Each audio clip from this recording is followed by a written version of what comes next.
Donc dans Mishnah Berurah, Sif Ketan 20, il y a marqué Nogea. Je vous rappelle que ça se rapporte. Sur le Shulchan qui avait dit, c'est à la condition que son soulier, sa sandale, ne touche pas la tsoa. Alors Mishnah Berurah nous dit, Ayen Beolat Shabbat. Non, Beolat Tamid. Prime Godim. Regarde dans le Olat Tamid et le Prime Godim. Chez Metzadedim Lomar qui penche à dire que si c'est après qu'il a lu le Kriyat Shema et ses bénédictions, Matzat Tsoa Dvuka Besandalot, si jamais il a trouvé après de la Tsoa qu'elle était collée à sa chaussure, Mitartito en dessous, Choza Veko et Kriyat Shema Belo Bichotea. Il recommence à dire le Kriyat Shema sans bénédiction. Ayen Shamatam, il faudra regarder là-bas la raison. Ve Mitpachet Tsoa. Mais si jamais la tsoa, elle s'est répandue, gamitz de dea sandal, aussi sur les parois des côtés de la chaussure mibachutz à l'extérieur, ayen kaman seifret, regardez plus loin, à l'alinéa 8 de Shulchan Aruch Ketan, mais dans la notation 30 de Mishnah Berurah, Mashanich Tov Sham, ce que l'on va écrire là-bas. Donc Mishnah Berurah, il nous envoie dans ce qu'il a écrit dans Sif Ketan Lamed pour nous dire qu'en réalité là-bas, il y a des cas de figure, ça dépend si c'est un endroit douteux à l'origine ou pas. Et si c'était un endroit qui n'était pas douteux, on pourrait être peut-être plus permissif que dans un endroit qui était déjà a priori douteux. Il y a marqué dans Sif Gimel, Riru Tsoa Lefanav, Asur Likrot Kenegda Upi Chazir Ketso Veret Dame, Afilu Ole Mina Na'ar, El Architza Mo'elet Lo Davek Egrav Shel Re'i. Vous dites Shulchan Aruch, et Viru Tsoa Lefanav, s'ils ont fait passer une Tsoa devant lui. Asur Likrot Kenegda, il n'a pas le droit de lire devant elle. Upi Chazir Ketso Veret Dame, et la bouche du Chazir, elle est comme une tsoa ambulante, ça veut dire qu'on n'a pas le droit de lire devant la bouche même d'un chazir. Afilu ola minanar, afilu ola minanar, même si le cochon il revient du fleuve où il s'est lavé, il ne sert à rien de savoir s'être lavé, d'avé qui est grave chez le réaï. Parce qu'il est grave chez le réaï, c'est l'objet qui, dans le niveau du Shabbat et par ailleurs aussi, c'est l'objet qui, dans sa nature, est un objet dégoûtant. Et comme c'est un objet dégoûtant dans sa nature, laver le dégoûtant n'enlève pas qu'il est dégoûtant, il est dégoûtant, c'est sa nature d'être dégoûtant. Voyons sur cette partie le Mishnah Berurah. Le Mishnah Berurah, c'est Gimel, c'est Ketan Zayin. Les fanav, donc on avait passé devant lui. Ve'uadin, imaïta shata al pnei hamayim. C'est la même chose si c'était une tsoa qui flottait à la surface de l'eau. Kenegda, il n'a pas le droit de lire devant elle. Il nous dit Mishnah Berurah c'est Ketan Chet. Ayen be Bet Yosef. Il faudra regarder dans Bet Yosef. Pour ceux qui étaient là avec nous, on a vu le Bet Yosef. Des sommaires qui tient l'opinion de En Chalek ben Tsoa Kevua Le'overet. Qu'il n'y a pas de différence entre une Tsoa qui est ambulante ou une Tsoa qui est fixe.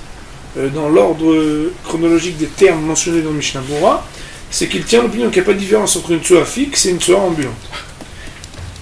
Alken. C'est pourquoi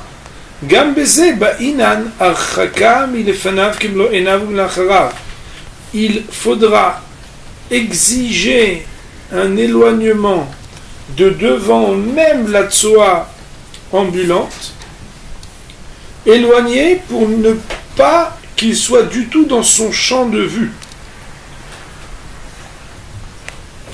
Ou mele acharav, ça c'est quand on est en face, mais si on donne le dos à la tsoa, Arba amot mimakom shekala arer.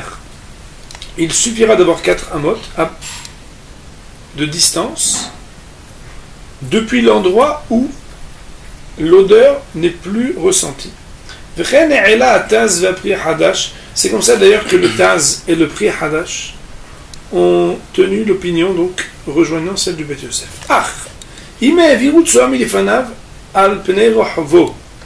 Mais si jamais on avait passé une tsoa devant lui en largeur, alors on va voir ce que ça veut dire.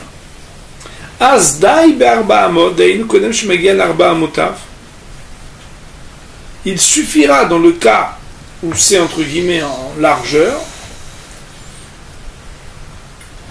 qu'il y ait 4 amot, c'est-à-dire Kodem Shumagi al-Arba Motav, à partir du moment où on est avant qu'ils arrivent dans les à peu près 2 mètres devant lui, ou bien après que soit passé et dépassé de lui des 4 amot, Shari, ce sera permis. Pourquoi?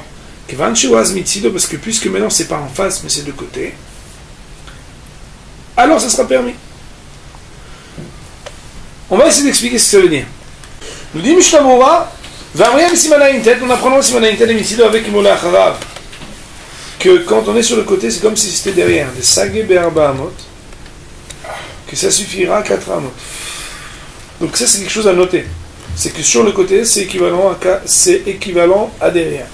Il m'a comme Shekala arrière. Je répète, Simanaïntet et Mitzido avec Imola Acharav, des Sagé Be'arba Amot, mais comme Shekala arrière, qu'à partir du moment où c'est sur le côté, c'est comme si c'était derrière, pour permettre qu'à partir du moment où il y a 4 amot depuis l'endroit où il n'y a plus d'odeur, alors c'est permis. Nous dit le Mishnah Berurah dans les crochets, pourquoi on a besoin de 4 amot à partir du moment où il n'y a plus d'odeur?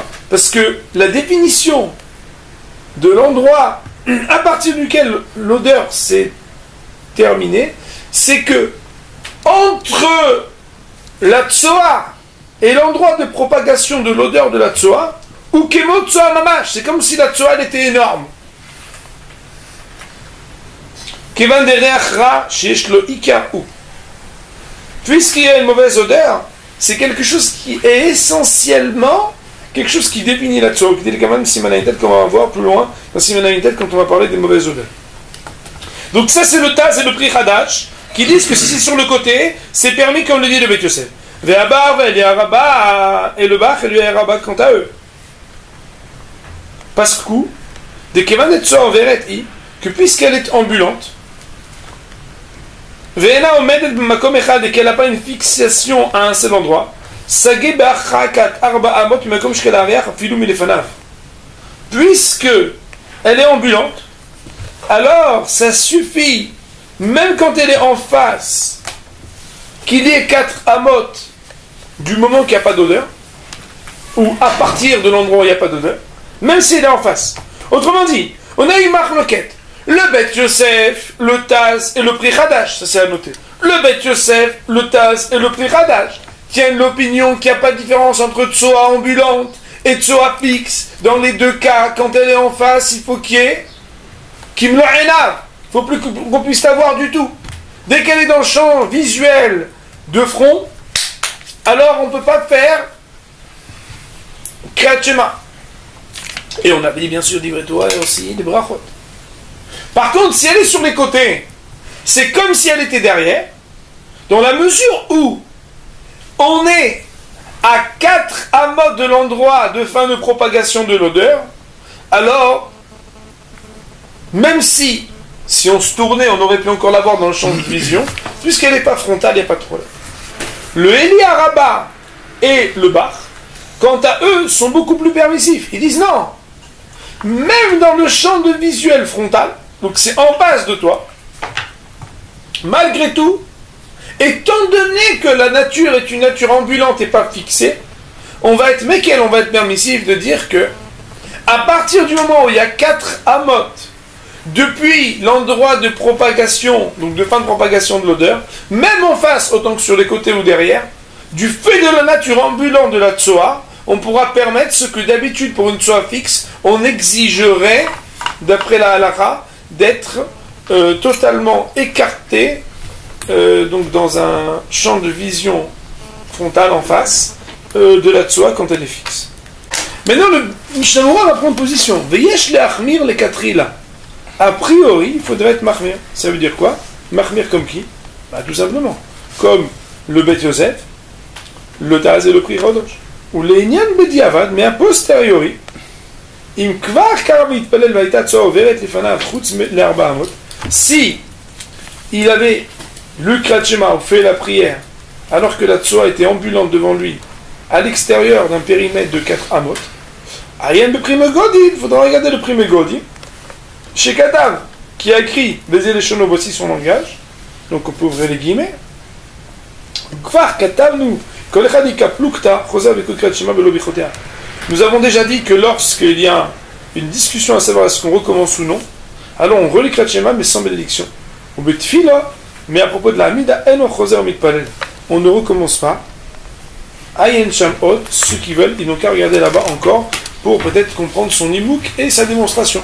A priori, l'idée principale, c'est de dire que quand on a Safek Brachot laquelle, puisqu'il y en a qui disent qu'il faut recommencer, et il y en a qui disent qu'on ne peut pas recommencer, quand tu dois recommencer quelque chose que tu as le droit de relire et relire, parce que le nom d'Hachem est dans le Kriyat Shema, on peut lire 100 fois, bien entendu pas immédiatement après, parce qu'il y aura un problème, mais on aurait le droit de lire et relire, parce qu'il n'y a pas de problème de Shem Hachem quand on fait Kriyat Shema. Il ne reste pas moins que concernant les bénédictions, la Hamida ou les bénédictions du Kriyat Shema, alors là, donc, ça serait certainement en vertu du principe de Safek Brachot Leakel. Il y a marqué c'est le Knante, Kegra, Ve'im Halon Patoir, Ve'hazir Ouvert. Si un bonhomme, il a une fenêtre ouverte et le cochon qui passe, il nous donne l'ikrote, est-ce que c'est permis ou pas?